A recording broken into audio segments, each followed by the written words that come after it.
اعوذ باللہ من الشیطان الرجیم بسم اللہ الرحمن الرحیم السلام علیکم ورحمۃ اللہ وبرکاتہ۔ پیارے بچوں، آج کا جو ہمارا سبق ہے وہ ہے صفحہ نمبر 37 پہ،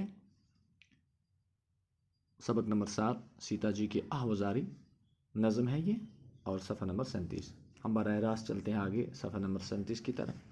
تو یہ ہمارا سبق صفحہ نمبر 37 ہے۔ سبق کا نام ہے سیتا جی کی آہوازاری۔ رام چندر جی کے بنواس کے وقت جب رام چندر جی 14 سال کے لیے بنواس کا حکم ملا اپنے والد راجا دشرت کی طرف سے، تو سیتا جی نے کیا کیا؟ آہو زاری کی، وائی ویلا کیا، داد و فریاد کیا، پریشان ہو گئی، غم زدہ ہو گئی۔ تو تبھی تو سبق کا جو نام ہے وہ ہے سیتا جی کی آہوازاری۔ سیتا جی جو تھی وہ تھی رام چندر جی کی چاہتی ہوئی بیوی، ٹھیک ہے؟ تو تھوڑا سا تعارف اس حوالے سے کہ رام چندر جی کو بنواس 14 سال کے لیے کیوں جانا تھا۔ چونکہ رام چندر جی کے والد کا نام راجا دشرت تھا، اس کی 3 رانیاں تھیں، ایک کا نام تھا کوشلیا، سمترا، اور تیسری کا نام تھا کیکی۔ تو اس وقت کے رواج کے مطابق جب راجا کا انتقال ہوا کرتا تھا تو جو بڑا بیٹا تھا وہ تخت کا وارث ہوا کرتا تھا، یعنی کہ وہ اس کی گدی پر بیٹھ کر راج کرتا تھا۔ تو رام چندر جی کی اور 2 مائیں تھیں اور 3 بھائی تھے۔ تو رام چندر جی سب سے بڑا بیٹا تھا، ہونا چاہیے تھا کہ راجا دشرت کے بعد رام چندر جی کس کا مالک؟ گدی کا مالک۔ لیکن اس کی سوتیلی ماں یہ نہیں چاہتی تھی کہ اس کا سوتیلا بیٹا رام چندر جی گدی پر بیٹھ کر راج کرے۔ تو اس نے کیا کیا کام؟ اس کی جو ماں تھی رام چندر جی کی سوتیلی ماں، اس کا نام تھا کیکی۔ تو اس نے ایک بار راجا کی جان بچائی تھی، یعنی کہ راجا دشرت کی جان بچائی تھی، جس کے بدلے میں راجا نے ان کی ایک مانگ پورا کرنے کا وعدہ کیا تھا۔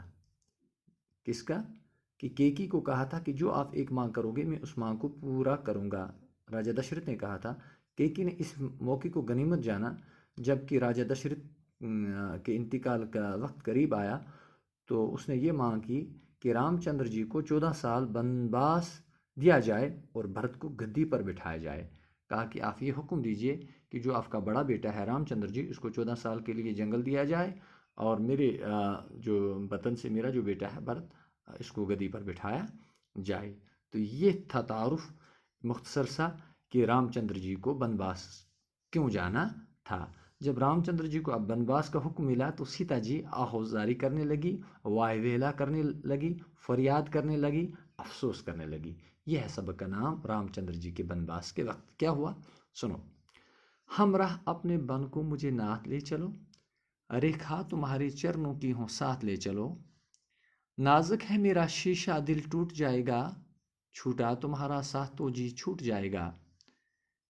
راتیں نہ کٹ سکیں گی اکیلے فراق کی، کڑیاں وہ جس نے جیلی ہوں جیلے فراق کی۔ قسمت نے جب سے باپ کے گھر سے کیا جدا، سوامی مجھے نہ تم نے نظر سے کیا جدا۔ پتلی کی طرح آنکھوں میں شاموں سے رہی، پہلو میں بن کے صبر وہ شکیب جگر رہی۔ دکھ آج تک سہا نہ غم انتظار کا، مجھ پر کرم رہا ستم روزگار کا۔ تھوڑا سا یہاں سے بچو، کیونکہ انٹرنیٹ کی کم دامنی کی وجہ سے میں بار بار کہتا ہوں کہ انسان بڑا ویڈیو نہیں بنا سکتا ہے۔ ہمراہ اپنے بن کو مجھے ناتھ لے چلو، یہ کہتی ہے کون؟ سیتا جی کہتی ہے اپنے شوہر، اپنے آقا، اپنے سوامی رام چندر جی سے کہ مجھے اپنے ساتھ لے چلو۔ دیکھو یہاں سے میں تھوڑا سا سمجھانے کی کوشش کرتا ہوں۔ ناتھ کس سے کہتے ہیں بیٹا؟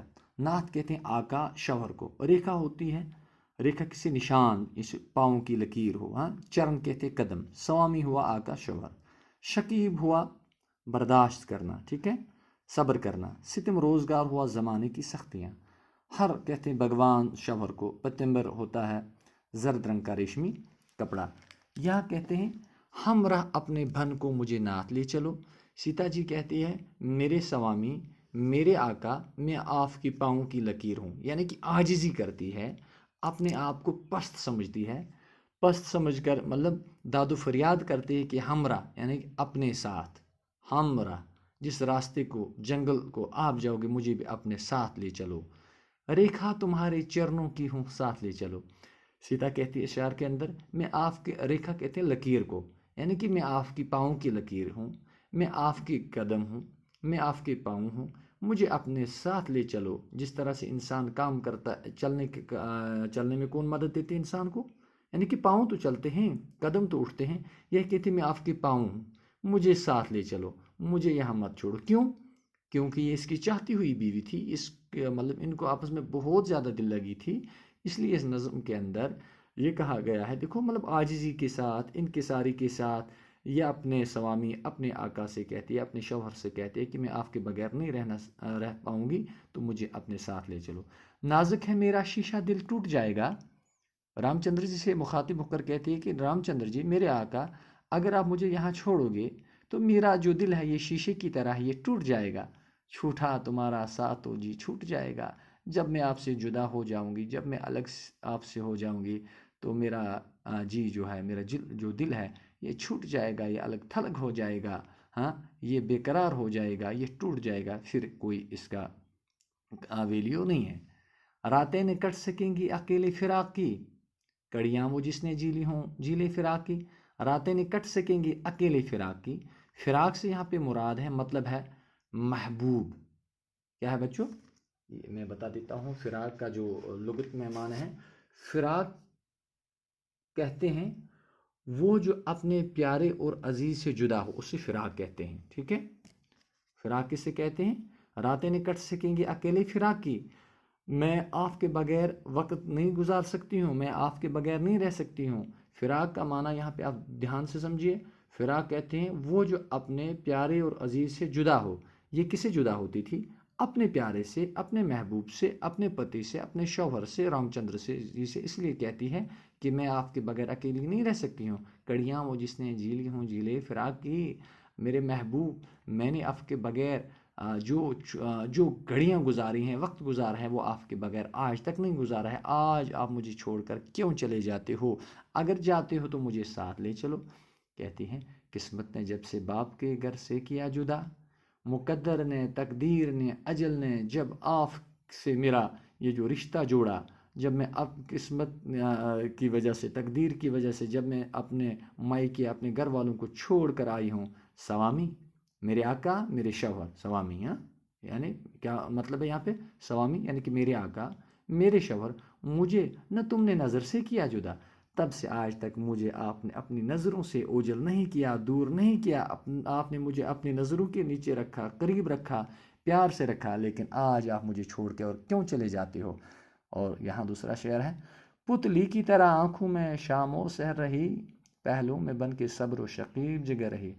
پتلی کی طرح آنکھوں میں شام و سحر رہی، پتلی کی یہاں پر مثال ہے بیٹا، دیکھو بچوں، پتلی آنکھ کا تل، آنکھ کے اندر وہ جو کالا کالا سا ہوتا ہے نا، اس کو کہتے ہیں پتلی۔ پتلی کی طرح آنکھوں میں شام و سحر رہی، جس طرح سے آنکھ کا اس کے بغیر ہونا نہیں، وہ آنکھ نہیں کہلائے گی بغیر روشنی کے، اسی طرح سے یہ رام چندر جی سے مخاطب ہو کر کہتی ہے پتلی کی طرح، جس طرح آنکھ کے اندر وہ کالا تل ہوتا ہے، جو وہ مورت ہوتی ہے، وہ گڑیا سی ہوتی ہے، اسی کی طرح آپ نے آج تک مجھے اپنے قریب رکھا، پہلو میں بن کے صبر و شکیب جگہ رہی، پہلو میں بن کے یعنی کہ گود میں بٹھایا، اپنے قریب بٹھایا، اپنے بازو میں لیا، تو اس طرح سے آپ نے مجھے اپنے پاس رکھا، ہاں، اور میں صبر کرتی رہی، برداشت کرتی رہی، ہاں ایک دوسرے کے ساتھ رہ کر، لیکن اب برداشت نہیں ہوگا جو آپ مجھے چھوڑ کر چلے جاؤ گے۔